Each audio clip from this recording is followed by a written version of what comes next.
So I've got kind of a cool video for you. This is a project that's really near and dear to my heart because I've been wanting a concrete pad for so long.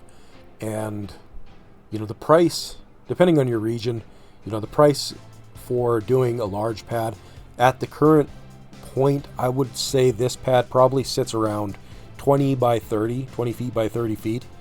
And I've got about 3 more of these strips. And these strips are each about 5 feet wide. I started off about 59 inches, and now I'm doing them at about 62 inches, just so it kind of works out evenly when I hit the end. So I've been doing this. The reason I picked about 5 feet wide is because it makes it easier for me to reach across and be able to finish this pretty easily. I could go even a little bit wider, but I can reach across pretty easily and be able to finish this with a hand trowel from both sides, not really have to struggle that much. So I'm saving money in not buying by not having to rent a bowl float or power trowel or really all of the larger equipment. In all honesty, these sidewalks essentially could be a little bit more level. They do have a little bit of a crown to each one of them, which is going to be unfortunate because that's going to send the water straight to these seams here, which I'm not sealing. You could go a little bit further with this and actually put, I think it's some sort of asphalt fiberboard that you could put in between these seams to give them a little bit more ability, was expansion joints essentially. But you would have to put that fiberboard in, and then you would have to caulk over top of it. I'm not really too concerned about that. There isn't a whole lot of water that's going to be sitting on top of this. There's really good drainage. I believe I've got about 1.5 to 2 inches from one side, from the left to the right, which I will have a sewer drain. I do have a storm drain that will funnel into. So there's not going to be accumulating water on this. Like I said, you could do that. I could still even cut those joints out with my quickie saw. As you can probably maybe notice here, I don't have any control joints cut into the concrete with the typical wet concrete cutter. I just cut them in with my quickie saw afterward. It's pretty much what everybody does. It's a little bit of work to do with the standard quickie saw. I don't have the motorized self-propelling concrete saw for cutting joints like an industrial application would have, but it's not that bad to spend an hour, probably less than maybe a half an hour, 20 minutes to a half hour cutting in these joints. It's not that big of a deal.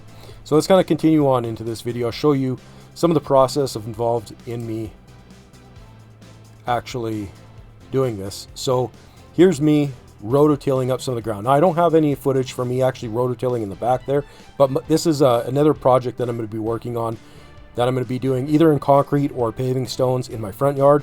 This is the exact same thing that I did in the backyard. I rototilled everything up when the ground was nice and wet. If it was after a rain, if it wasn't after a rain, I'll actually maybe go back to that. If it wasn't after a rain, I would just kind of wet it down the night before, 2 days before, and then rototills up really easily with this actually electric rototiller that I built. And then shovel it all up into this little dump trailer that I built myself as well. And I got permission from the village that I live in to dump this out near the sewage lagoon in some low spots that they have near their manholes. So that was kind of nice of them to let me do that.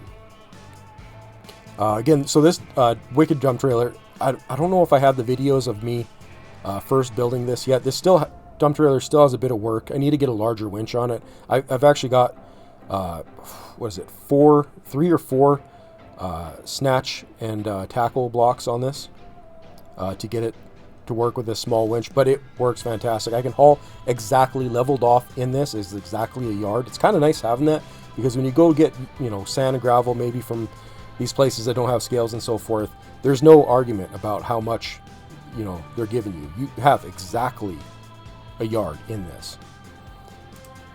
Okay, and then it works just so slick. So this is I don't have footage from the very first pour. I can't remember if I did this very first strip early this year or late last year.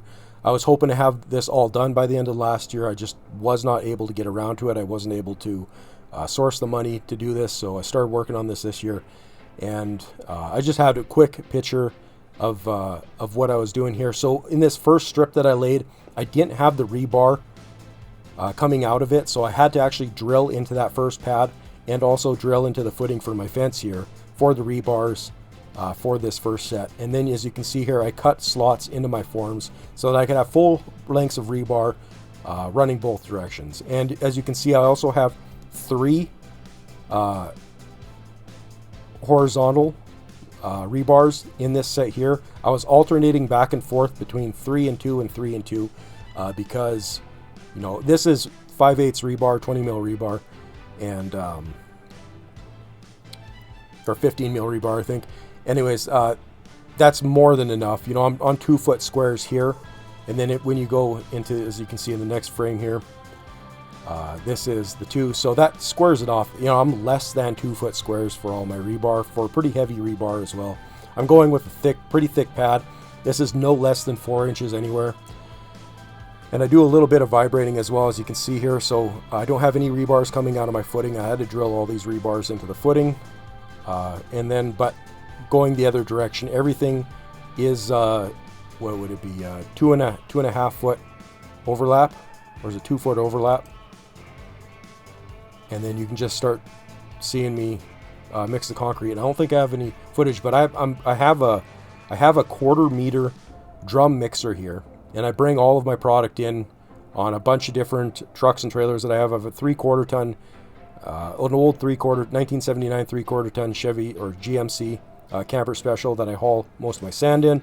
I've also got a little quad trailer that I sometimes haul sand in. I can haul about 1 yard of gravel in my Ford Ranger.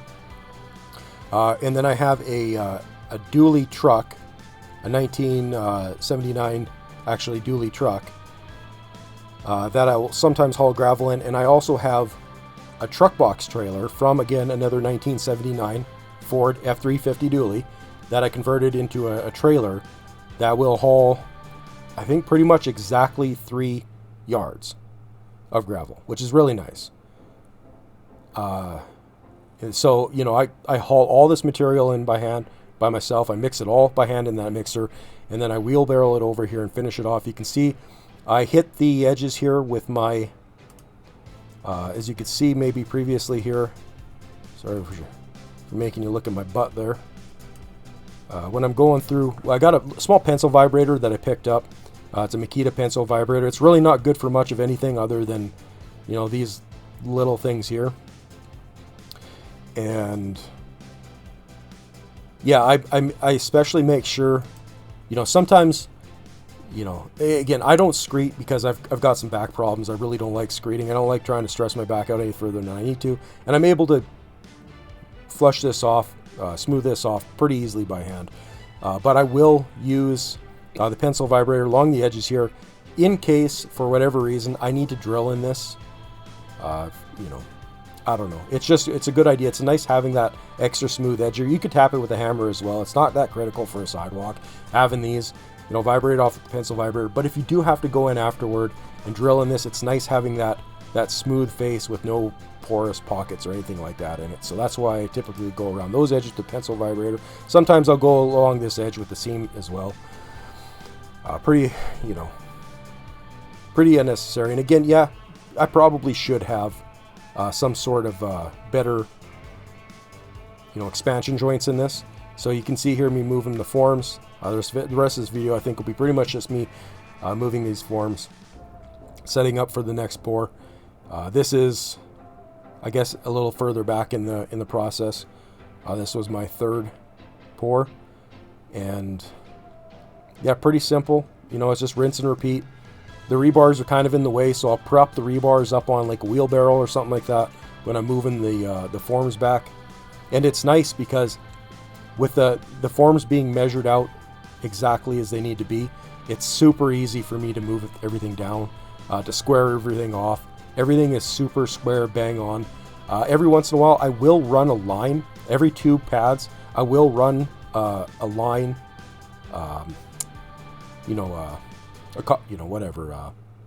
In bricklayer, we just call them lines, whatever. and just to make sure that it's perfectly straight, because if you just measure off of this edge here every single time, you could end up with a little bit of a wow in it, and that wow will just keep compounding and compounding. So every once in a while, I'll just run a line to make sure everything's straight and true, and that's pretty much it. I just wanted to throw this in. I threw this in at the end of the video because this is what my sidewalks actually look like in the front of my house. This is what the town did. This is apparently the standards for the village here.